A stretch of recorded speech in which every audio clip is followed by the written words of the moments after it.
Farrell from the All Things Good and Nerdy podcast, a wacky weekend morning show, part of the Gonna Geek Network, just like the show you're checking out right now.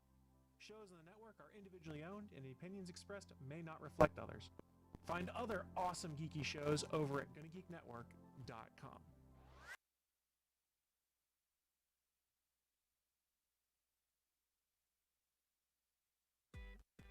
Welcome to episode 245 of Better Podcasting. On this show, we discuss some of the heart of podcasting in the 2020s, time spent creating your content versus time spent promoting your podcast. This week, we skip the Better Podcasting download to ensure we have enough time for the main segment. But don't worry, we still have a little bit of Better Podback, including a fun question about podcasting in a trailer. Lauren, start the show now. Welcome to Better Podcasting. With a combined history of over 1,000 episodes and starting as early as 2008, we are hobby podcasters through and through, just like you. That's why we are different.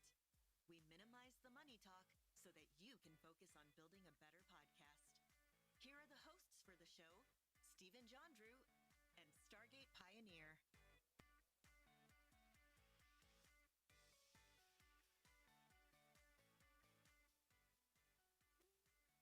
Welcome to episode 245. I am Steven, and with me, of course, is SP. Woohoo! It is a fun night because we are recording Better Podcasting. We have such a stacked show tonight. I'm really excited for this episode, Steven. You know what we should do, SP? We should start it off, though, bringing back the How I Saved My Podcast story this week, because you and I think, had a very interesting weekend. For those of you not familiar with us, we don't live in the same house. In fact, we don't live in the same geographical area. That's just not the case. We try to actually stay as far away from each other as possible. That is the intent, yes. As a matter of fact, we live in two completely different countries. Absolutely. And this week we thought, though, we're so committed to each other, let's try to save our podcasts independently, but similarly, right? It's eerie because as I was telling you the story, you're like, I had that happen too. We should talk about it. I'm like, really? He's like, yeah. I'm like, save my podcast story, buddies. Yay. So what happened was, if you aren't familiar with this, right now in North America, there's a lot of weather happening. We're recording this in February of 2021, and there's a lot of winter weather happening, and that means that there are some power situations in some areas. And this is what we both individually had, was saving our podcasts via a battery backup. Now, I'll start with my story before I turn it over to you. Long story short, this past weekend, I was editing the show, putting it together, the Gonna Geek show, I believe it was, and then the power went out. And here's the thing, I didn't save the work that I was working on at the time. So luckily, I had my battery backup, and it kept it going, so I could hit save and then shut down and make sure everything was there as I had left it. Because obviously, when the power goes out, I got other things I'm going to quickly probably run around and do first. So I went and did that, and then came back and realized, oh, I got to save and then shut down. So I did get back before my battery backup had died, obviously, but it was nice having that and being able to know that my work was saved and I didn't have to redo work. So that was how I saved my podcast, was using a battery backup. How about you? I had quite the active podcasting Saturday because I was editing Saturday morning, Saturday afternoon. I switched over into some hardware upgrade mode. I changed out my 500 gigabyte SSD to a 1 terabyte SSD, copied all the data over, got it up, got it running, switched the drive number back to the original drive number because I just didn't clone the drive. It was all big thing, but eventually I got it up and running. And then I started editing the next episode of Legends of S.H.I.E.L.D. and I was into that. And all of a sudden, my UPS, I have a UPS. It's a uninterrupted power supply battery backup. And it clicked hard. And the lights kind of dimmed in the studio here and came back up.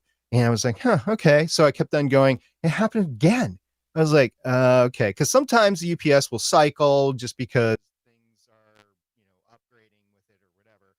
And it happened a third time. I was like, huh, that usually doesn't happen. So fat, dumb, and happy. I was actually rendering the file at the time, the final file. I had saved saved it, but I was rendering the final file, and I was like, wow, that's 3 times within like 15 minutes. So I just fat, dumb, and happy go along my way. Well, the next day, I go into my next door community for my neighborhood, and there was a post on the next door and said, hey, anybody notice? Like, and this was posted on Saturday, and I didn't go into it on Saturday, so this was the next day. Did anybody notice that there was some like lights and power fluctuations? I'm like, oh, that's what that was. So basically, they were doing some work on the transformers. They didn't tell anybody, but they were doing work on the transformers, and they were clicking back and forth a little bit. My battery backup, my UPS, my uninterrupted power supply saved all my equipment because my equipment didn't have any of those power spikes to it. It saved my new drive. It saved my podcast that I was rendering. So yeah, having that UPS, which probably needs to be updated pretty soon, by the way, but having that UPS saved my podcast, and it saved all my hardware, because this hardware actually can spike when it takes those power hits. It can spike into that, and we both have kind of delicate hardware. We both have various forms of mixers and DBXs and compressors and recorders and that sort of thing. That all can get really fried by power spikes, and I'm so glad that I had that protection. And let me just take this moment here to promote that we do this show live on Tuesdays at 8 p.m. Eastern time if you want to come to www.geeks.live. And the reason I mention that is because in our chat we did have Kim Alloway ask, when I said battery backup, did I mean UPS like you said? So yes, once again, I did mean UPS, but once again, SP is right and I am wrong. There you go. Just another example. This very rarely happens. I mean, I'll take credit for it this time, but it's so few and far between. I mean, it's not always, man. It's definitely not always. By the way, if this is your first episode of Better Podcasting, welcome to the show. We're very happy that you decided to join us for this episode, especially this episode, because it's a big one. And we hope that you can take something away from this episode that will help you out in your podcasting.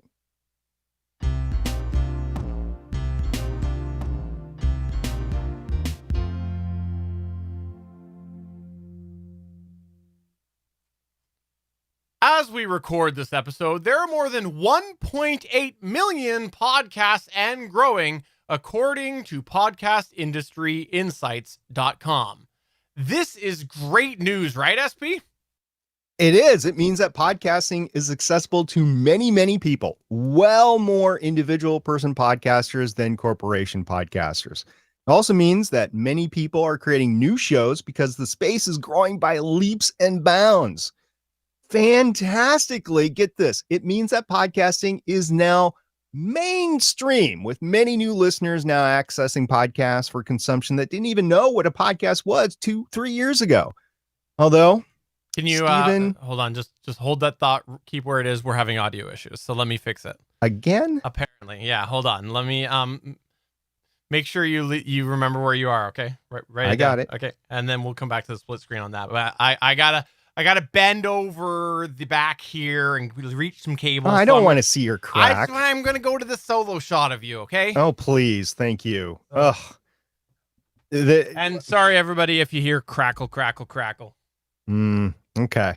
Well, we tried to troubleshoot this before the show, and I did say something to Steven, but then it got better, but apparently it got worse. So hopefully whatever he's doing is going to fix it. You know, he's got that desk that he uses for work and podcasting, and as many people do these days that are at home teleworking, you know, if you got a desk that you use for podcasting, why not use it for actual work, right? So I'm not surprised cables get unplugged and plugged in again, that sort of thing. Thank you everybody for joining us tonight. We really appreciate that. Seen some great names in the chat that I haven't seen in a while. Current and Jason Bryant up there in I think it's minus 25. I know my sister in the Twin Cities took a picture of her dashboard this morning as she's driving to work today, and it said minus 22. So I imagine it's only gotten colder then, because it does. And that's Fahrenheit, by the way, not Celsius, for those wondering. And over on Twitch, Kim Alloway is there. So thank you all for coming tonight. We really appreciate it. Is the audio good now? Is it good? It's good for me. Is it good for you? Let I'm just gonna quickly open up. Can you hear me? I can. Can everybody else hear me? Let me just. Okay. Suncast says I good. Current can. says good. Okay, cool. All right. Yeah, I don't. Betsy says good. So I've explained this before. I'll just quickly give the quick notes. I have the audio coming out of the mixer into a Mackie HM4 headphone amp, and then from there I have that into the UMC 202 HD as one of the channels. I moved that cable around right out of the HM4, and it fixed. So it's either a bad adapter, a bad cable, or the bad HM4. Doubt it's the Mackie, but Yeah, maybe. I mean, it's about that time. It's We all- always say that gear needs to be refreshed on a 3 to 5 year basis. that's true. Right? But it's Mackie. We expect more from Mackie. We do. We I think- expect more like 5 years versus 3 years with Behringer. I think it's probably the cable, but we'll find out. We'll see. I'll do some tests after the show, but we're good. So go ahead and Okay. continue, and I'll just. All right. Actually, let's just leave a gap so I can see that. Hold on. Let me write down the edit point too. I mean, what do you want me to do? Gap it, or you want to write down an edit point? I'm so confused. All right, go ahead. Although Steven is still trying to figure out what a podcast is. One day I'll get the answer. But this also means that as a podcast creator, the bar continues to be raised. This now means that you have to do two things better now than ever before. One, create content to provide value and stand out in this cornucopia of podcasts. And two, promotion, also known as content marketing, to help the right listener find your show. We believe that without the right balance of these two things, your podcast can suffer. You could be making the best podcast in your genre ever, and nobody will ever hear it because no one knows about it. Or if you're not getting new ears to your show, potentially you might find less people are hearing it as you consider podcast listener attrition over time. Alternatively, you could be spending all of your time and some of your hard-earned money on social media, guesting on other shows, creating audiograms, and optimizing the SEO of your transcripts and show notes, buying 30 or 60 or 90-second advertisements on other podcasts and podcast listening apps, all to promote your podcast being recorded by 7 guys in a community bathroom, in a dorm, talking over each other about nothing that interests anyone. Between these two, there's probably a good balance to be had. So that now we find ourselves in this new podcasting reality of 2021 with 1.8 million shows and a lot of listeners out there, new listeners out there. We thought we would take an episode to briefly discuss the balance between content creation and promotion, which is especially important to you as a hobby podcaster with limited time for your show. In fact, we think that it's harder for a hobby podcaster to find this balance because of the promotion aspect. This is because with a podcast that's business motivated, the promotion aspect is a necessary path towards money and return on investment.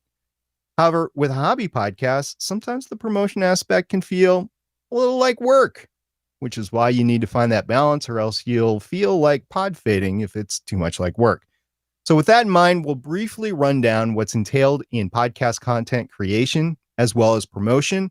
As a note, we won't go too much in depth in either of this in this episode. There are quite a few past better podcasting episodes that do cover these points more completely than we will today.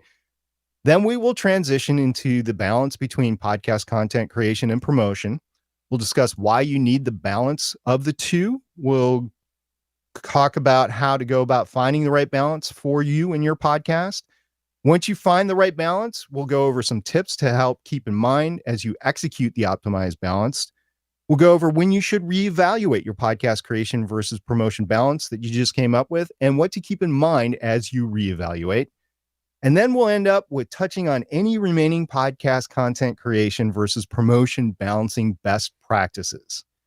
Now, before we head into the meat of today's show, we want to preface that some of this might sound familiar, but as we continue, we think you'll see how it all balances out by thinking of today's two sides of the coin together. Let's begin by talking about the brief basics of hobby podcasting content creation, which was partially from a previous episode, but also a Gonna Geek t-shirt, which you might know if you've ever followed along on the video side of things. That's right. We're going to talk today about prep, record, and a whole bunch of other things. We'll get into that in a minute. When you begin your episode creative journey, the single most important item to keep in mind is your topic. Yes, that 5-letter T word that started off Better Podcasting in episode 1 seems to find its way into most of our episodes, including this one. After 244 episodes of Better Podcasting, the need for a topic. Mm-hmm. Yeah, your tongue twisted today, just like I am. Do me a favor. Let's leave a little gap here. Say the word talk. Talk. Now say it a little faster. Talk. There's a chance I might need to edit that in because you might have said something that kind of sounded like talk, but different, or it might come off that way. So we'll see there. Okay. Edit point. I don't know. It was where you kind of had a couple words together and I'm like, we'll see how that comes out. Okay. Yeah. So, all right. After 244 episodes of Better Podcasting, the need for a topic for your hobby podcast doesn't change and will likely never change no matter how many episodes of Better Podcasting that we do. Simply put, you need to consider your episode topics, or in the case of an audio drama or true crime podcast, you'll need to consider your story plot. Will you also need to consider the topic is part of a longer arc? Maybe. If it is, you will need to spend more time ensuring continuity of your message. And if this is the right subject in your topic to discuss at this point in your podcast with the episode that you're preparing, will it fit in? If you are telling a story, is it a single episode or part of a longer season or series arc? Lots of podcasts have different arcs within the storytelling. If your story is a one-off, what is the message of your story? What are you trying to accomplish with the story? And does your story have a moral? Are you simply trying to entertain the listener? Or will there be more to your episode? If your episode is part of a longer story arc, what plot points and character development do you need to have accomplished with this episode? Does a certain event need to happen in this episode to accomplish these things? What breadcrumbs do you need to leave in the story that might foreshadow for future episodes? What needs to happen to each character within this individual episode? These are all things that you need to think about as an audio drama. On the flip side, true crime podcasts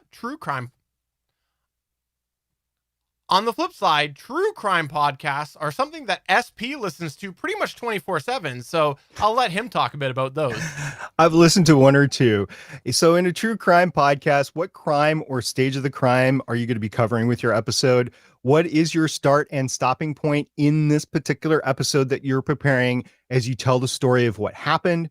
What action, if any, are you asking your listeners to take to help solve the crime? Because some are cooperative solving crime sort of true crime podcasts. Are you using this episode to lead to a story about some bigger crime, like maybe a crime lord or a serial killer? These are all things that you need to keep in mind as you're developing the topic for your show. You need to create the purpose or mission or plot of your episode, and it's going to take you some time. Remember, time and effort are the commodities that we will be discussing in the last section of this segment as the trade-offs you will have to make as a hobby podcast creator for balancing the content versus promotion. Now, moving on in the preparation stage beyond the first step are the actual show notes or the script that you will be using.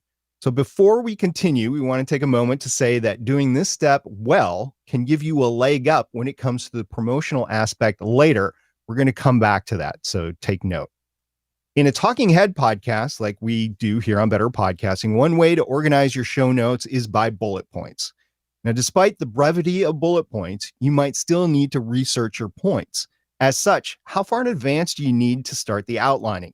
And you will need to consider if you have enough detail in your bullet points to refer to later as you are recording. For instance, this portion of the segment could have been outlined simply as prep, record, edit, publish. See, Well, that's the thing that I was about to say, but I didn't want to spoil it. Yeah, there you go. But let's face it, there is no way Stephen would be able to talk for 10 to 15 minutes on this topic and completely cover the issues enough with just that limited outline. So thankfully, I stepped in to create more detailed bullet points so either of us could read the script correctly, just like any monkey astronaut could. I feel like this show wouldn't be the same without your knowing my shortcomings, which is plentiful, by the way. We both have shortcomings. However, let's move on. If you prefer to fill out a full lesson or presentation style script, this will take even more of your time. This style of podcasting preparation means you basically be scripting out your presentation. And just like in the bullet points discussed before, you will likely need to do some research or compile your existing research to fully script your talk.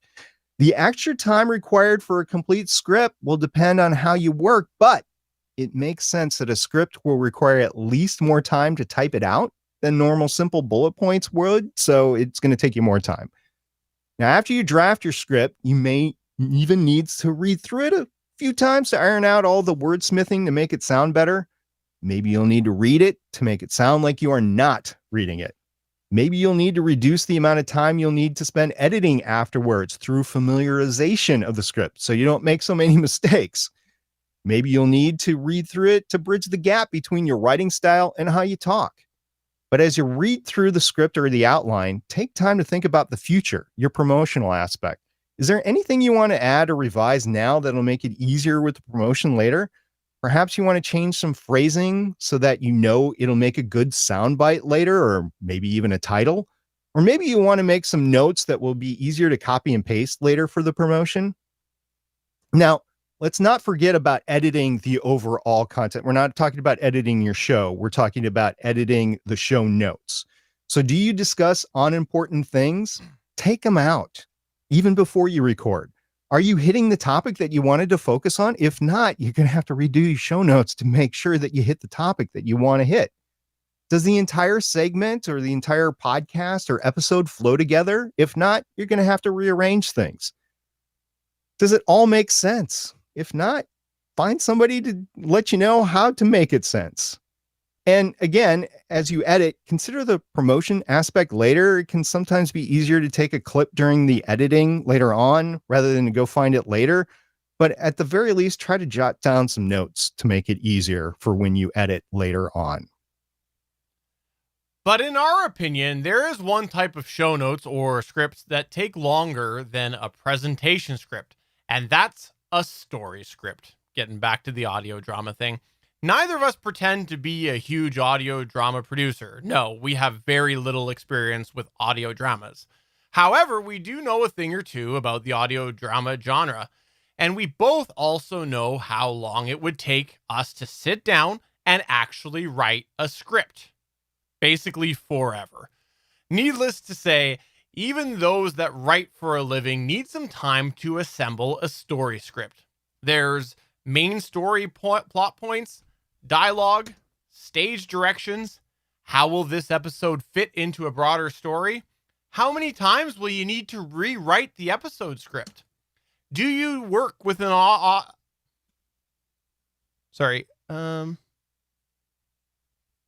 was hearing something. I was typing. Were you hearing that? I might have been. I'm really paranoid right now about the audio issues. That's what. Sorry. Okay. I should have kept going. Do you work with an audio editor or a team of editors? That will introduce even more time to pass the script back and forth. Oh, that was an audio editor. I threw that in for fun. Let me take a drink. Okay. Do you work with an editor or another production team or a team of other people? That will introduce even more time to pass the script back and forth and include revisions and comments and, of course, get that feedback. An audio drama script is probably one of the longest lead items in podcasting in our opinions. And more importantly for this discussion, you'll need to factor this extra time in when you are considering the later aspect, when it's going to be all about balancing your creative time with that later podcast promotion time. If you're spending all of your time working on this script, where are you going to have time for promotion? It's going to be hard. So let's move on to discuss the recording portion of content creation. Now, whether you record by streaming live like we do here on Better Podcasting or just in some version of a home studio, recording is going to take time. This is true whether you are a solo podcaster or you podcast with a team of co-hosts and guests or actors. There's the audio hardware setup and sound checks. That's going to take time. There's the actual recording that takes time, and the possible multiple takes of recording, and that takes even more time. And there is teardown involved if you are a mobile podcast or you don't have a permanent recording setup, and that takes time. Not to mention the time it takes to actually record, right, Stephen? Wait, there's time involved with podcasting? Yeah, it's amazing. You can't record a 60-minute podcast in just 30 minutes. What? Yeah, there's no 2x in recording your podcast. Really? Yeah. In fact, with how many mistakes and edit points I generate, it's generally 120 to 180 minutes for a 60-minute episode. Well, I think I'm finally beginning to understand what a podcast is and why I don't ever want to do one. That's right. You love it and you know it. And needless to say, without recording, you don't have an episode to publish or promote. So this recording step is probably the most necessary of all the steps that we're talking about. And in our opinions, it's the most fun step of podcast creation because we get to sit here, we get to talk to each other on the microphone and have fun. Conversely, my least favorite step of podcast creation is editing. Now, I know that there are people who love the process of editing, like Stephen, but I am not one of them.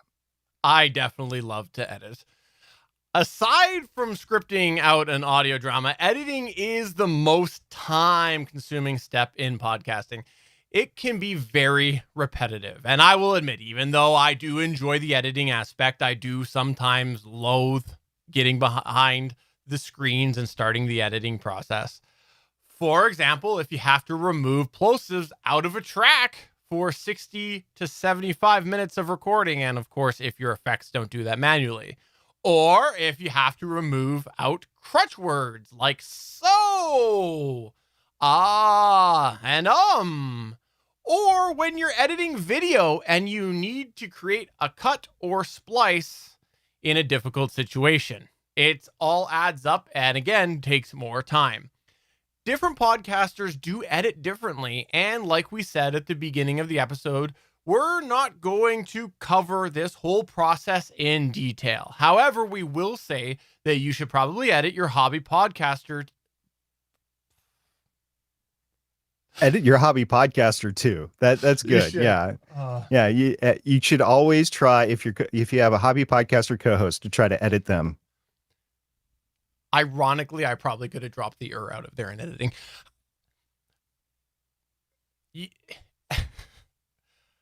However, we will say that you should probably edit your hobby podcast to help stand out amongst your podcast competition. And to a point, the more time that you spend editing your podcast, the better the end result will be, especially if you remove the Canadian host. That's a huge plus.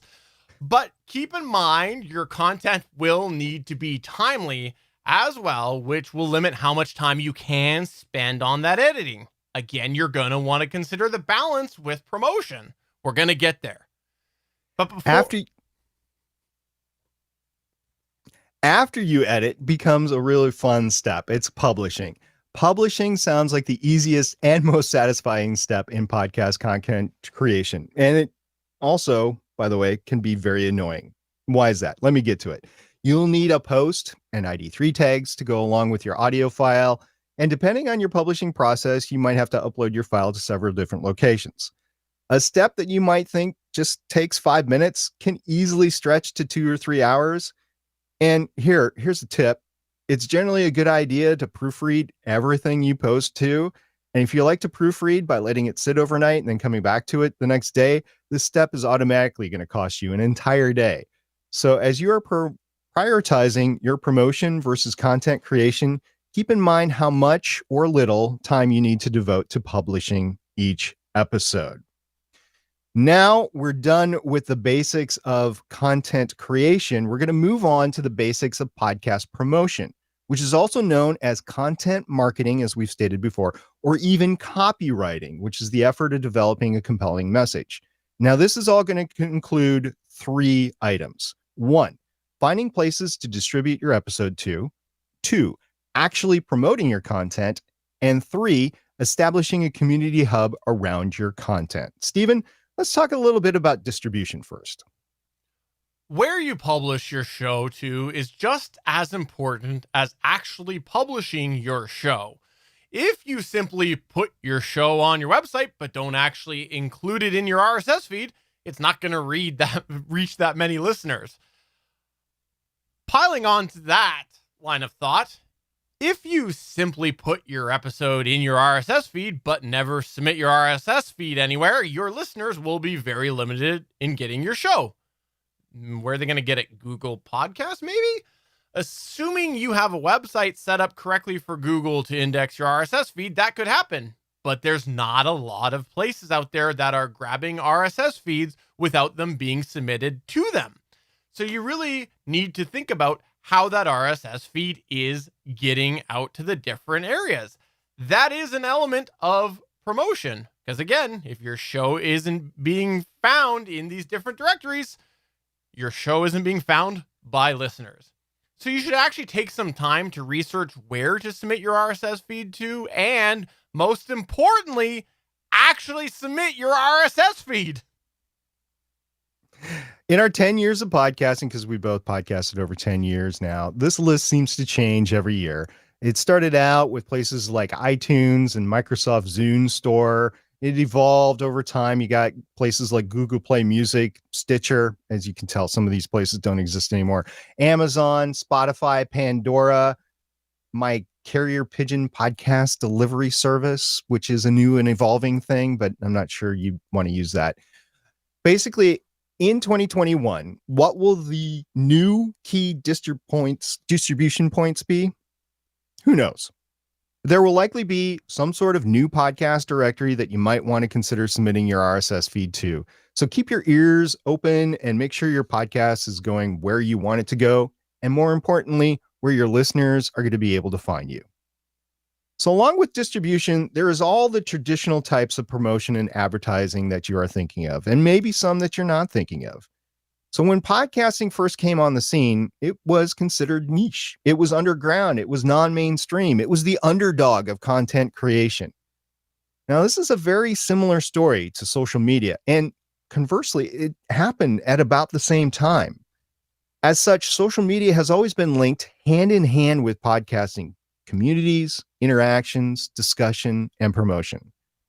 Although social media platforms have risen and fallen since podcasts began 16 plus years ago, MySpace for one, I mean, we could go on listing them. Social media has been an ideal place to promote your podcast and podcast episodes. Now, the advent of things like social media tags, photo sharing, GIFs, audiograms, short videos, and selfie mobile phones have burst this capability wide open in the past few years. So as long as you maintain within the terms of service for the platform that you are on, social media is a perfect place to start to promote your podcast. Emphasis on start. However, those spaces are now very crowded, and you may not always find your way into the right platform algorithm to show up in somebody's feed timeline or their search. As such, social media is still a great promotion start, but it is far from the only place you should promote. Another proven way to successfully promote your show is by using guesting on other shows. Like social media promotion, guesting on other podcasts is about as old as podcasting itself. There are many benefits to the listeners by bringing on another podcaster to guest on a show. And of course, the reverse, a guest coming onto your show. A guest could have a different perspective on a topic, enabling diversity of thought to the listener. A guest is a different voice for a listener to hear. A guest can be an expert on a topic that the regular hosts are not. And a guest can promote content that listeners would actually want to consume. There are many other benefits to guesting as well, and we won't get into all of those like we said at the start of the show. Inherently, you are promoting yourself and whatever else you want to promote when you guest on another podcast. Guesting is a great balance of content creation and promotion because the guest is creating unique content for that podcast, but they also become a bit of a promotional opportunity as well. This works both ways. Some guests will actively promote the podcast that they're on, but on the flip side, the podcast creator can use that guest as a promotional tool because when that guest comes on their podcast, they now have the ability to use that as a off point for promoting that episode of that podcast. But guesting does take time. Preparation to listen to the show that you're going to guest on, or on the reverse, having a guest come on your show, listening to what they can offer. Also, it takes extra recording time during your production schedule. This can be especially hard if you are a hobby podcaster and have a full-time job. You're going to have to prepare notes of what exactly you want to communicate with that guest. And this can be harder because they're coming into the podcast or you're going into someone else's podcast and you need to be better prepared because you're not going to have that usual flow that you would with your podcast when there's a guest coming into it. And eventually promoting the fact that you guested on other podcasts is going to take more time for you to do because, again, you have to go out there and you have to take your time to wave your hands and say, hey, I was guesting on this podcast. Now, here's a promotion method that we don't explore as much as maybe we should on Better Podcasting. Posting blog articles or other podcast companion content online in different formats from your podcast. This is different from simply posting the transcripts from your episode online somewhere. What we're referring to here is dedicated content created in a different medium. Stuff like blog posts, YouTube videos, music compositions, if that's your jazz, webcomics, video games, books, how-to articles. This additional content could simply be the same content in your podcast in a different format, or probably a better idea, this content could be parallel with your podcast content and be synergistic. However, just like your podcast, these other forms of content is going to take you time to create, and it needs to be balanced with your available time and return on investment. While we record this episode, it's 2021, and the COVID-19 pandemic is still very much a consideration in life around the world. But in a pre and hopefully post-COVID world, a great promotional opportunity for your podcast could be found at conventions or trade shows in your topic niche. Some of these are still happening virtually to mixed success. I mean, there's only so many virtual meetings somebody can take in their life, especially if they spend a lot of their full-time work online. Let's face it, the novelty of these have worn off after a year. In some cases, these virtual conventions or trade shows will offer the opportunity to expose you to something new in your trade that you can develop into podcast content eventually and definitely in person. But a key component to these in-person events was always meeting somebody face-to-face. So the rate of this happening virtually is simply not as high as it used to be in person. It's difficult to make that new one-on-one connection in a virtual room with 25 other people or hundreds of other people, depending on what the event is that you're attending. So take this one for what it is at this point in time in early 2021, but do know that the time it takes to participate in a convention or trade show and in a non-COVID world actually travel back and forth to should always be balanced with content creation. Listener, let us ask you this. As you are listening to Better Podcasting, wouldn't you like to be wearing a Better Podcasting shirt or hat or drinking from a Better Podcasting mug? If your answer is yes, well, first off, think about your priorities. But secondly, think how many of the listeners to your podcast would also want a t-shirt with your logo on it or drink from a mug with your branding. In truth, it does take a certain amount of interested listeners to make this a worthwhile activity. But if you have a core of a few hundred active listeners, selling or giving away merchandise is an excellent promotional opportunity. It still takes time, though, to design and create these items and set them up in some form of online store. Even in the most simple online store offerings, it does take time to do this. Or even if you are just making them to give away, you still need to have a place to give them away. Again, thanks, COVID. You've really put a curb in this sort of idea here.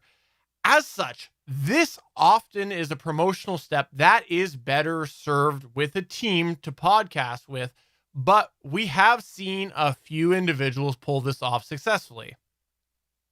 Hey, I'm showing a shirt of the House of EdTech, Chris Nesi. Thank you very much. So that's an individual that's able to pull it off, but for the most part, it takes a team to do it. Stephen, I don't know about you, but when I'm listening to the radio or watching TV or stream content, I'm exposed to a lot of advertisements. I definitely am too. Okay. When I driving around and looking at billboards, I'm seeing a lot of them. I definitely see them as well. When I listen to my podcatcher, my app on my phone, I actually hear advertisements in the podcasts I listen to. I imagine one day when I listen to podcasts, I will probably also hear those. And once you figure out what one is, right? Right. Okay. Heck, when I'm on a website to see the 150 best pictures of Prince William and Duchess Kate Middleton, my computer screen overflows with advertisements. I see a lot more than 150 pictures of the two of them. That's great. I'm glad, because it's like the law in Canada that you actually have to look at the royal couple, right? Absolutely. It's a requirement to having your Canadian citizenship. Okay, I'll have to remember that if I ever want to flip over. The point in all of this is that there are real advertisements opportunities out there for your podcast. You can find them and buy them on social media, on YouTube and podcatchers and other podcasts, the local radio stations, even on television ads. However, you're going to have to pay for these opportunities. In fact, just recently it was reported that Jordan Harbinger manages a $40,000 a month marketing budget for the Jordan Harbinger show. So this may not be an economically feasible option for you and your hobby podcast, but it still remains a possibility if you have the means. And you can definitely scale it down as long as you scale your expectations down with it. We just advocate to be sure that you have some sort of positive revenue flow from your show or your brand before you drop some serious cash down this method of promotion. Also, it takes time to manage even small promotional runs. You have to create the promotional ad, you have to buy the promotion, and you have to track the promotion. Otherwise, there's just no sense in doing it whatsoever. I mean, how much effective is your promotion? So between the money involved and the time involved, this type of promotion is on the extreme end for most hobby podcasters and might be considered a long-term goal for you and your team, but it is a part of promotion. We just wanted to mention it here. I know that my best promotional tool was when I paid SP to run down the main street of his town waving a Stephen John Drew flag. I know that he did that. I did that. You even gave me the Stephen John Drew flags to put on your windows, like the NFL flags and the NHL flags and stuff like that. You gave that to me, and I drove so fast that they ripped, by the way. And then burned, right? Yes. I was driving that fast, right? Go ahead. Finally, at the heart of nearly every successful hobby podcast listening group is a strong community. So building that community and interaction space that can turn into a self-generating promotional platform for you. But this is going to take some time for you to interact with your group and to grow and maintain the community. You also have to spend some time moderating or assembling a moderation team to do it for you. And hint, we plan to cover that on a future episode of Better Podcasting, so wait for it. But once established, new listeners can come in and join your community, interact with other listeners, and grow your active listener base. After all, that's what promotion is all about, right? Absolutely. Now that we've covered the basics of podcast content creation and the basics of podcast promotion and content marketing, let's discuss balancing the two within your show. First off, why do you need to balance podcast content creation and podcast promotion? Simply put, one without the other is pointless. It's like a sandbox without sand, a beach without the ocean, a boat without water to put it in, a nail gun without nails, a sewing machine without thread, an airplane without wings. Basically, creating content without any sort of promotion means that only listeners will find your show that are able to... my bad. You could have pulled it off. I was pulling for you. I could. Basically, creating content without any sort of promotion means that the only listeners that will find your show will be the results of algorithms and intense database searches. So why go through the trouble of creating the content then? There could be reasons, but we're assuming that you are creating content for your hobby podcast to be listened to by people that are interested in said content. On the other hand, promoting content isn't interesting or listenable or both. Oh, sorry. You go ahead and take that. Okay. On the other hand, promoting content that isn't oh my gosh, you got me. On the other hand, promoting content that isn't interesting or listenable or both means that the people that do find your podcast won't ever want to listen to it again. So why promote it? You're essentially wasting your time. So balancing the two parts of podcasting, content creation and promotion, ensures you are spending the right amount of available time in both endeavors. Now comes the tricky part of this entire process. This is the reason that we put this episode together. That is finding the optimized balance between podcast creation and podcast promotion. So in business, entertainment, and social media marketing, there's a rule out there that we can use to start this discussion. Content creation should be 20% of your time spent, and promotion or content marketing should be the other 80% of your time spent. It's called the 80-20 rule, and it's used as a measure across the board, and it's rooted in terms such as brand strategy, influencing syndicates, and content amplification.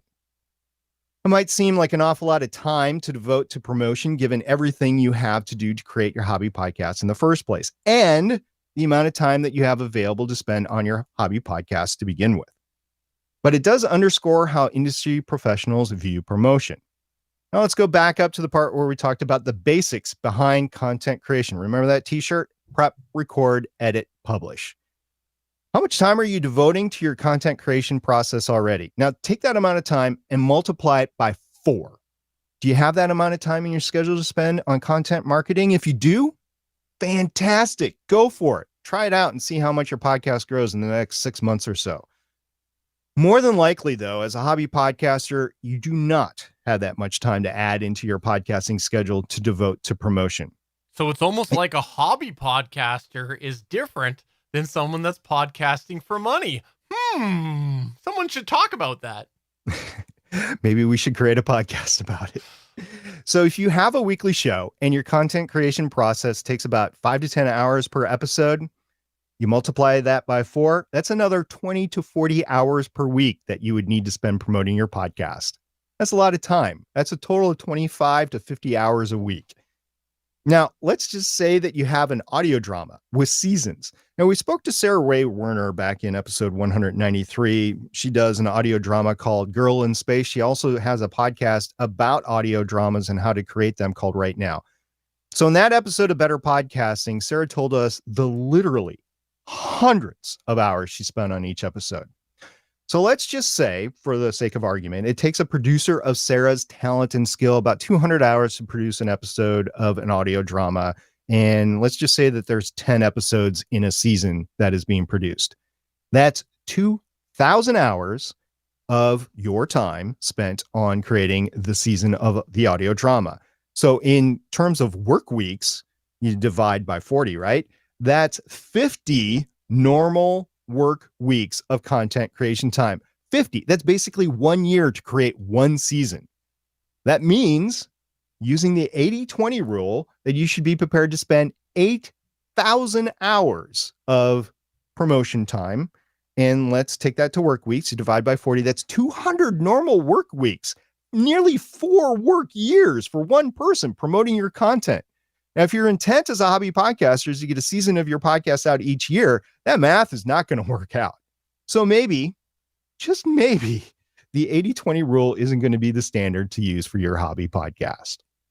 However, you still need to come up with a balance between content creation and promotion. And we would recommend that you start by taking stock of the time that you do spend creating content.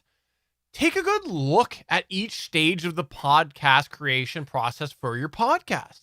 How much time does each step take you? How much time are you willing to spend on each step? Are there some efficiencies that you can gain in each step? Which takes us to that point that we alluded to earlier. What sort of overlap can you find to help streamline the process of content creation and promotion? Do you need to take more time within a step to raise the quality of your podcast?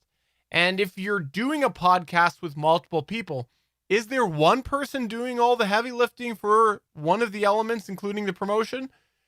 Write down all of these things and take a look at everything on paper or digitally, if that's how you work. Maybe put it into a spreadsheet and really look at all of this information. What does it tell you? It will be different for every podcast and every podcaster, but the idea behind this is to get yourself a baseline for your specific show. And now, how much time each week do you want to devote to podcasting?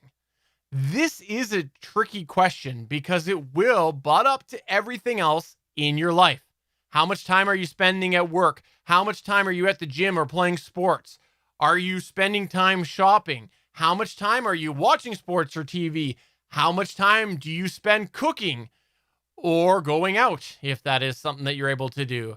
Are you taking the kids out to McDonald Land? What are all of these things in your life that are taking away from your hobby podcast? Don't forget about the sleep aspect or the other hobbies you have, like flying drones or going fishing. And how much time do you need to spend doing other things around your house, like cleaning and laundry? Now think about all of the remaining limited amount of time left that you have for your hobby podcaster. How much of that limited time do you actually want to spend podcasting? You're probably not going to spend your entire balance podcasting. And then once you've analyzed all of these different time variables, do it again, but this time be honest with yourself and don't lie to yourself. Okay, we're partly kidding on this, but we do want to call this out right now because we find that often hobby podcasters are a little overambitious with their goals of creating a podcast. And we speak from experience. We're not knocking on anybody because this is something that we have done before where we've had big ideas and then realized that it was more, we bit off more than we could chew. 7 podcasts a week. And sometimes that does mean that we end up with an unrealistic outlook on how much time we have to podcast. And we don't want you to fall into that trap. So that's why we're saying be honest with yourself. And that's why we're calling it out right now so that you're using realistic timelines with your podcast endeavors. When we realize at this point, you may run into the issue where the amount of time that you want to spend or can spend on content creation alone is more than you have available. Now it's time to start evaluating what changes you might want to make in your show to accommodate how much time you do have. Maybe make each episode shorter. Maybe change the format of your podcast to release bi-weekly or monthly. We talked about this in Better Podcasting episode 169 if you want to go check that out. Maybe it's time to think about outsourcing some of the steps of creating your podcast. Maybe you want to change your podcast into a seasonal production where you can spend more time in the entire process of content creation before publishing your season of episodes and then promoting it. Maybe it's time to change up your promotional strategy to something easier. A good example of this are audio promotions. Audio promotions can be really effective for podcasters. In fact, if you look at audio and video mainstream productions, you'll often find promo clips. They are time consuming, and it can be hard for a hobbyist to find time to make them. But perhaps you reduce how often you're doing them and balance it out with the more text-based promotions. The point is, Don't give up on your podcasting dreams because you've analyzed your time issue and you don't have any time to hobby podcast. There are ways to continue and to grow your podcast endeavors with the time that you do have. Now that you've gone through the process to fit how much time you spend creating your podcast into your schedule, how much time do you have available for content marketing and promotion? Odds are it's not going to be close to the 80-20 rule, but there are some things we can recommend to enhance the time that you have. Take a little time each day to help promote your podcast. This could be as simple as a quick 15-minute social media interaction on a break during work. Using social media... This is my... Yeah, I know. We're almost done. It's just me. You could use social media scheduling programs to post pre-made audiograms throughout the week. You can stack them up. And you can maximize your impact by choosing higher traffic times. Maybe you post an ad for your show that will be seen by potential listeners whenever they can access it, i.e., while they are already listening to another podcast. A website ad that a potential listener might navigate to at different times of the day. You can leverage an experienced copywriter or content marketer to help make things easier during your content creation process. We understand that not all podcasters have the deep pockets to pay for promotional campaigns or a publicist or professional services. But if your goal is to grow and you want to spend a certain amount of time on content creation and you don't have the time to market your content, handing over the reins on promotion to a professional can help accomplish this. I know there's several YouTube channels that SP has watched that do use this type of assistance, which seems pretty obvious considering they're out in the sea. Yeah, it really makes sense for them because these YouTube channels that I'm watching are sailing YouTube channels. A, they are making money from their YouTube channel so that they have money available. B, they are often in situations where they cannot communicate in real time. And C, they want to spend more time sailing, traveling, adventuring, and here's a catch, fixing their boats. Yeah, it's this constant thing you need to do. When you live on a boat, you need to fix it all the time. So in this case, this is an avenue you want to produce. I screwed that one up. Okay, ready? In case this is an avenue you want to pursue, we wanted to throw it out there for you to consider. Hopefully these points we laid out will help you find your optimization for your hobby podcast between content creation and podcast promotion. This was the meat of the segment that we just wanted to do. So if you have any questions, make sure that you come and ask us later. Now that we've found your optimized balance, it's time to start executing that balance. This is something that's going to take some time, especially if you have just overhauled a lot of what you do to create your podcast to balance your efforts. We would recommend spending about 6 months or so in this new state. It doesn't have to be 6 months, could be 3 months, could be a year, but we would encourage you not to make this trial time too short or too long. You're going to need enough data to see if what you're doing is making a difference, but you'll also have to keep it short enough so that if you do need to make any changes, you can correct the course and make the balance better over time. Here's a tip. Keep a log or a diary along the way. Note what works and note what doesn't work. Metrics are great if you can assemble them. Podcasters are stats whores, right? Podcast media interactions, how many that you get for each post. What are your listens coming from? Where are they coming from? How well is each type of content marketing faring? I mean, if there's something working better than something else, go for it. And here's the thing, while you're in the execution status, try to stay true to your decisions and prepare for that upcoming reevaluation of your changes. After your trial time is up, schedule some time to reevaluate the optimized balance that you had originally arrived at. How did the trial work out for you? Did you see a better podcast quality from the results, or did you at least maintain the quality that you had? Did you see any positive podcast growth?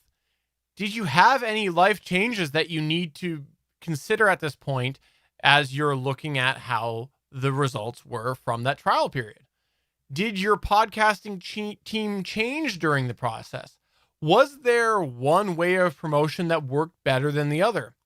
Now take this and focus on that if you can, because again, you're trying to find that right balance and maximize that free time that you have as a hobby podcaster. So why don't you focus on the thing that worked? Use all of these factors to re-optimize your balance between creation and promotion to give yourself another 3 to 12 months, we'll call it a trial, and then repeat the process. In true Better Podcasting fashion, we'll start to wrap everything up with a few tips and tricks for balancing your best practice. Stay true to your goals of podcasting.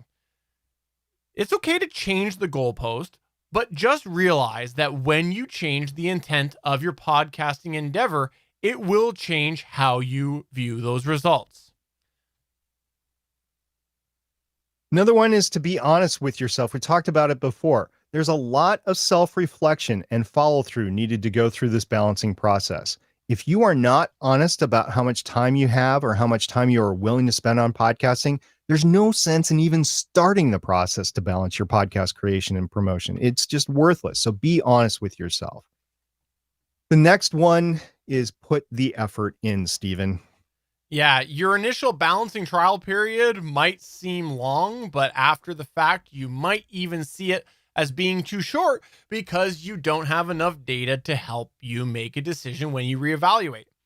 It's your podcast, and not putting in the effort only cheats yourself of what you could do with it. Again, be honest with yourself, and that will involve putting the effort in. And above all, we've said this before, we'll say it again, and you'll hear us say it many, many more times. Have fun. If you've ever listened to Better Podcasting, you knew that this was coming. Fun and enjoyment is a major driver behind hobby podcasting. Keeping the fun in the process means that you're more likely to continue podcasting. So whatever else happens, make sure you're having fun and make sure that that is a high priority in your podcast creation and promotion. This will make it all worth it in the end, and that fun will keep driving you in those areas that can be difficult. There was a lot that we covered today. We started off discussing the current status of podcasting and why your hobby podcast needs that balance between content creation versus podcast promotion. I was muted. We recapped what's involved in both podcast content creation and podcast marketing. We discussed in depth ways to help you find the right optimized balance in your hobby podcast. We covered when and why you should reevaluate the balance between podcast content creation and podcast promotion. And we ended with a few best practices to help maximize your efforts in balancing the two. If you have any thoughts about podcast content creation or podcast content marketing or the balance between these two that we didn't cover, we would love your thoughts. If you can, send us a video or audio clip to podcast@betterpodcasting.com. Hit us up on our Discord at betterpodcasting.com/Discord. Tweet us at betterpod. Or when you find yourself on that community forum talking all about the latest happenings with the Royals, look for SP and send him a message directly. I didn't know if you wanted to chime in there. It's a good end. Let's go. This is where we here at Better Podcasting turn the show over to you as we run through some of your feedback. We call this segment Better Podback. We just got one today. Just got one because I wanted to bring this up. This came up in our Discord over the last few days, and I wanted to throw this out to our audience because I think there's not only going to be some good tips, but just thinking about this question, I think is a good example that not all hobby podcasters podcast in the same confines. And this came from Randy Walker, and he asked, anybody have any info or resources on a mobile podcast studio in a trailer? I know I found this fun for several reasons. SP, what do you think about this question? I'll admit it. If you go back to the Discord and you see the interaction back and forth, I immediately went to a utility trailer. I have no idea why I did, but in my mind, I went to a utility trailer and I was thinking, acoustics, that thing is going to, I mean, you get in there and there's all sorts of power and heat issues and cooling issues that you have to worry about. But I was just thinking in terms of acoustics. So the first thing I said, I don't know why, the first thing I said was, okay, you need some sort of flooring that's going to attenuate the sound. So I was thinking in terms of, well, it's a utility trailer and you're probably going to be tracking mud in and out. So you're going to want to maybe the rubber mats that you can get for workout rooms at home. Maybe that would be a good starter. Maybe some of the carpet squares that you can get at the home box stores or whatever. So that's the first thing I went to, but it doesn't underscore acoustics. You have to talk about acoustics, whether it's an RV trailer, whether it's a utility trailer, whether it's a work trailer like a food truck, doesn't matter. You have to worry about acoustics because if you're going to be setting it up to record there all the time, you're going to have to set it up for acoustics. And it's not just the floor. You have to worry about the walls, the doors, and everything with it. And like I said before, heating and cooling, if you got airflow, you need to worry about that as well. But there's a bunch of other fun things to think about this as well. And I'll come to your defense right now. I think that it's obvious why you thought about a utility trailer, because you mentioned that you've had to move people recently. So I could know exactly why it came to your mind. I've had a few of them attached to my car recently. Yes, absolutely. But it's not just, I mean, the same aspects could be used if you're in a pole barn or in a shed or something like that. Like you just made a shed. Just pretend that you have to podcast in that shed. It's the same sort of considerations that you have to worry about. Let me first. Sorry. That was just me apologizing to my neighbor for having to hear me podcast. That's what that was. I see. Well, I would think that would be a free night of entertainment for him. But that is one of the things you need to consider is the noise aspect in a trailer, no matter what the trailer aspect is, because is there going to be extra noise coming in to that environment? Like if you're in, say, like a RV type trailer, obviously there's a lot of devices that are close by that are going to interfere with your recording potentially. You might have to turn off your heat. You might have to turn off the fridge. You might have to do a whole bunch of things. But on the other side, the noise that you are making for people as you are in a trailer, especially if you're in like a trailer park, or if you're, say, on a campground, that sort of thing. If you're an excitable podcaster, like I am, the odds are those neighbors are going to hear you podcast. So these are all things that you have to consider in any kind of trailer. The only exception I could see would be if you're in a air quotes trailer. And what I mean by that is some people call a mobile home or a modular home or whatever, they refer to it as a trailer. That's probably different. Those are probably built a little bit more like a home, and you can probably have things a little bit further out and whatnot. But for all intents and purposes, in any kind of trailer, you are going to have to consider about all of these things. And with the close confines, you're probably going to have to make sure you are dealing with a rig that is easy to tuck away and set up. I know the question actually asked specifically about a mobile setup, but let's say that this is something that you are permanently in one location. Like I said, you're in a trailer park or whatever. Then you are probably not wanting to leave all of this equipment that SP and I use out. You're probably going to want to keep it smaller so that you can put it away when you're done. So I like this question. I think that it's a lot to think about, and I love thinking about things that aren't the situation that I currently podcast in, because it's easy sometimes for me to get tunnel vision on what I do as a podcaster. Yeah, about 20 years ago, my family had an actual RV trailer at a lake encampment, and it wasn't just the trailer. It was in the middle of a trailer park. So you had, I don't know, 20, 40 different trailers around you. On a weekend, a lot of them were full. In the summer, a lot of them were full for weeks on end. And with B&Bs, the Airbnbs now, I don't know with the pandemic how that goes, but yeah, it's the neighbors that you have to worry about.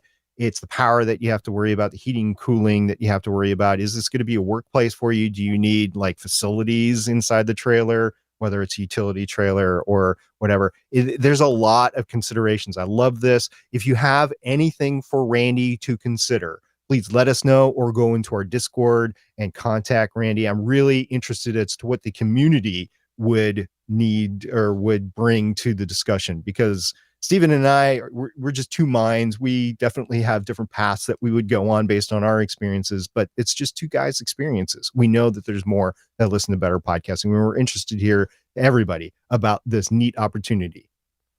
So thanks for checking out another episode of Better Podcasting. We know this one was a little different than usual, but hey, every now and then we'll shake things up, and if we have a topic that we feel we do want to expand this much, it's what we've done. It's not the first time we've done it. It's not the last time we will. Well, we're here ultimately trying to give hobby podcasters a voice and give you some quality information we hope that you can take away to make your podcast better. And I hope that today, this episode made promotion a lot easier, because I know that that is an area that I personally struggle with. I'll admit it right now. And it definitely can be one of those things that makes me just want to go back to bed, put the covers over my head, and hope that if I don't promote, SP eventually will. Or SP will go away. One of the two, right? This was a great episode. I'm interested in people's comments. Did you like it? Did you not? Is there something that you want to talk about that we didn't talk about? So please let us know everything about that. And I know that Stephen, you got some things going on. We got the Good Geek show going on. I've got Legends of S.H.I.E.L.D. going on. We're talking all about WandaVision. We got Falcon and Winter Soldier coming up really soon. So there's a lot of fun stuff to be had, and you can always find that at the Gonna Geek Network.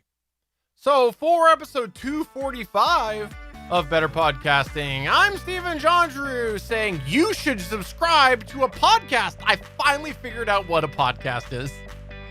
It's a miserable pile of secrets, right? We'll see everybody in 2 weeks. Talk to you later. Bye. Bye.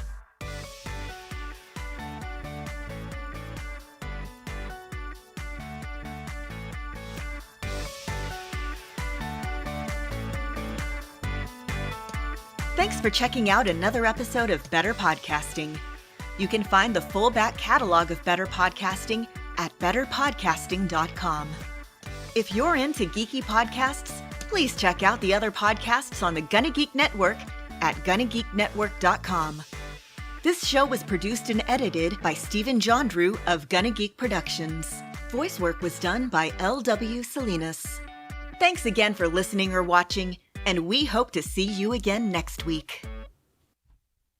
Have you ever noticed anything about that end, by the way? Hold on, let me skip ahead here. Oh, I'm Yeah. usually not even looking. Oh, have you ever noticed that? Does anybody notice anything with that, by the way?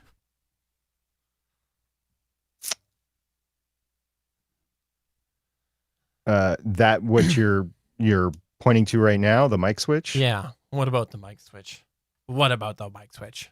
Let's see if anybody gets it. Hold on.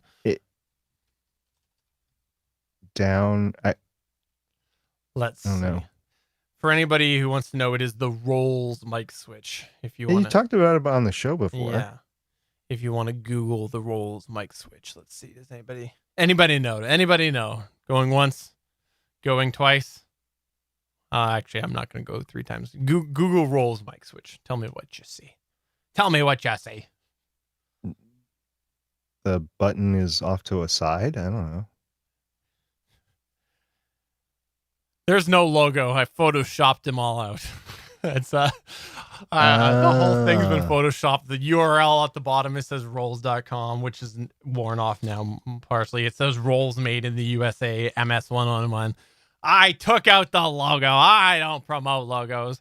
Actually, as interesting. well, if I go back here, where is it here?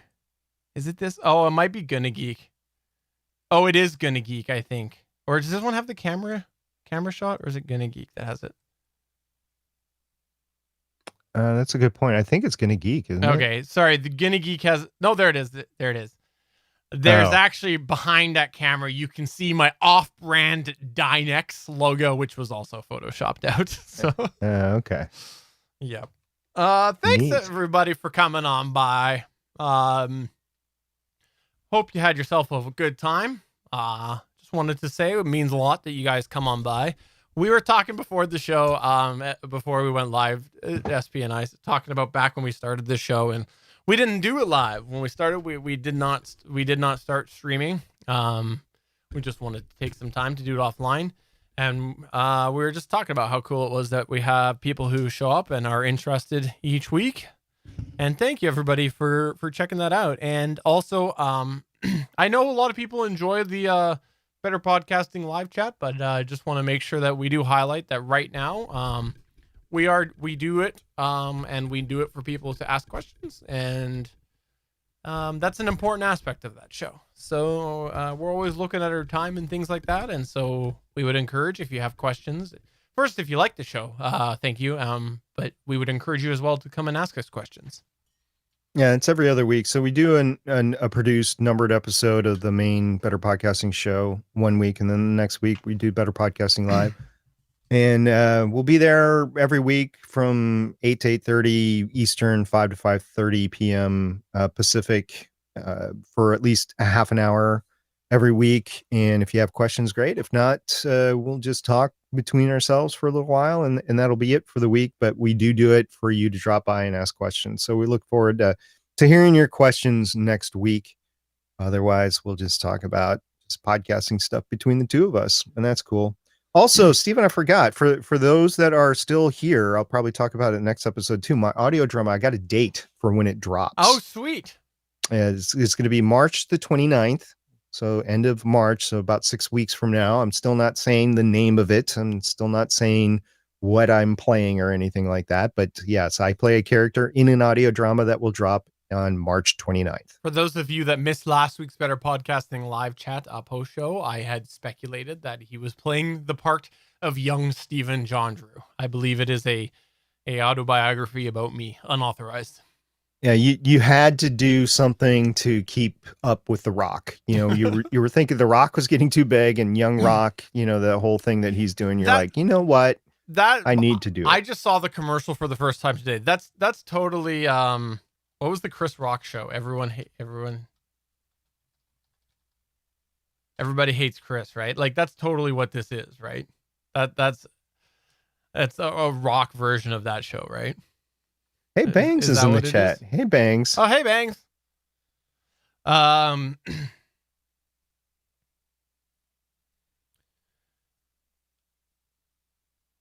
Oh, your roll, it did it. Hey, oh, his rolls lock broke. Darn.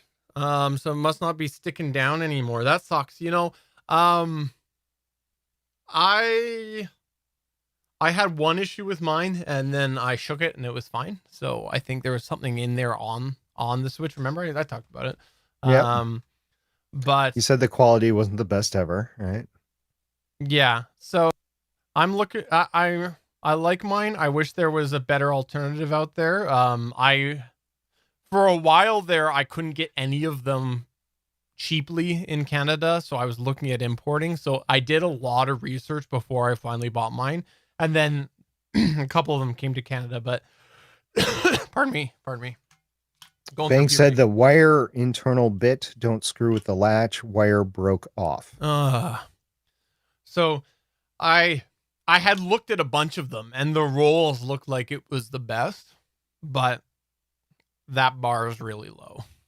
I'm going to be headed for that same issue here when I finally get rid of my setup and go with something else, because I'm guessing that whatever I upgrade to will be very similar to what you have to deal with, and there's no mute thing. And even during this show, I hit the mute as I was filling water into my glass here, my mug, my Better Podcasting mug. I might have made this up, but I think we saw a mixer somewhere that they added the capability to put the mute pre or post. But if not, they should, because like the L8 and the L12 is a great example of that. They are always recording pre-mute. Mm-hmm. And so if you mute, you're just muted for the mix, the overall mix of the board and what people are hearing. I would in a heartbeat change mine to mutes the track on the recording for sure. And then I would just go and I would just like that. So right now I said right now I'm talking, but right now I was talking and that would be on the recording, even though you can't hear it. So yeah. Currents is saying that he uses the other type of rolls with a bigger switch, and he uses as a foot switch. I didn't even think about that. Yeah, I considered that one, and it was so long ago I don't remember why, because that one was also available, and there was a reason I didn't go with that, and I'm not sure what that was. Bang says he hates that switch. And also Bang said that with luck, he's going to be heavily medicated and will miss the next show we have here. For those that don't know, Bangs is dealing with a medical issue that is preventing him from being able to interact online right now. So we're hoping that gets taken care of next week. Well, hopefully you get what you need, Bangs. Oh, that foot switch clicks, he's saying. That might have been why. I might have read a review that said that it clicked. Or do you have to hold that one down? If you have, that might be why. That might have been the other reason why. It really was so long ago. I do remember it and I did consider it, but I there was a reason I didn't. Yes, you have to hold it. That was why. Okay. But no, it doesn't lock. Okay. And I could see that too. Yeah. I could see that as a safety thing because you push it down and you lift your foot up and it's not muted anymore. I don't know if you remember this, Steven, the old brights on old cars, the headlights on old cars, it was a foot switch. You have to press your foot down. It was this big metal, big button and you would push it down and push back up. There were problems with it, of course. Yeah. I remember that. Yeah. Okay. No, I don't. Never mind. One last thing I want to say, by the way, we mentioned the show. It's been cold lately, and I'm in a fortunate area that I don't usually get low of winter temperatures. I get colder temperatures, but not that low. And we got a little bit chilly. And I've been in the habit for a while now of making sure to actually shut off or put in hibernate my computer at night, just to shut things down, parts down, get them off. And when it got cold, I specifically made sure I left my computer going because it wasn't. I know this about my room here. When my computer is running overnight, it is noticeably warmer in my room than when it's not. So same here. So it was good. It was double purpose there. Kept now, the heat going. You don't have central air. I do. There is a vent in the back of the room behind me next to the window that needs to be redone because of all the water damage. But the vent works just fine. And it's so far back and it's only one small vent that I don't really hear the air as it's on or off. You don't hear that. But I do shut it when in the winter.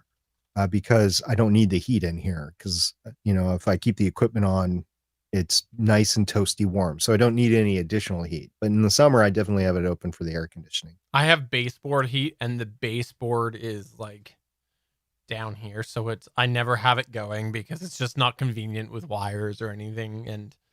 And I have an entry behind me and it's close enough that like if that heat's running, it takes the chill off in here. I don't know if Bangs is still there or not, but yeah, hope you are good and sorry you're exceeding your screen time. But thanks for stopping by with us and we hope to see you in 2 weeks, I guess. All right. Well, we're going to shut things down. Thanks everybody for coming on by. Check out Legends of S.H.I.E.L.D. on Sunday at, I forget the time. 5 p.m. Eastern. We've gone earlier the last 2 weeks because of the Super Bowl and because of Valentine's Day. But yeah, we'll be at 5 p.m. Eastern. And that reminds me, I need to set that to go for Saturday. How many episodes are left of WandaVision? I'm really liking it. 3. So it's total of 9. Okay. They've done 6. So there's 3 episodes left. I'm going to be sad when it's not on. Well, the good part is there's only 1 week and then you run right into Falcon and the Winter Soldier. They're not related. I mean, they're both part of the MCU, but Falcon and the Winter Soldier is not part of the current Phase 4 MCU timeline. Okay. So it's independent. And just inherently, the way that WandaVision is, I doubt we're going to get a season 2 of WandaVision. Like this is a one-off. I think it's one-off too. Yeah. Well, thanks everybody, and check out Legends of S.H.I.E.L.D. on Sunday. Gonna Geek next Monday. Better Podcasting live chat the following Tuesday, and the cycle continues.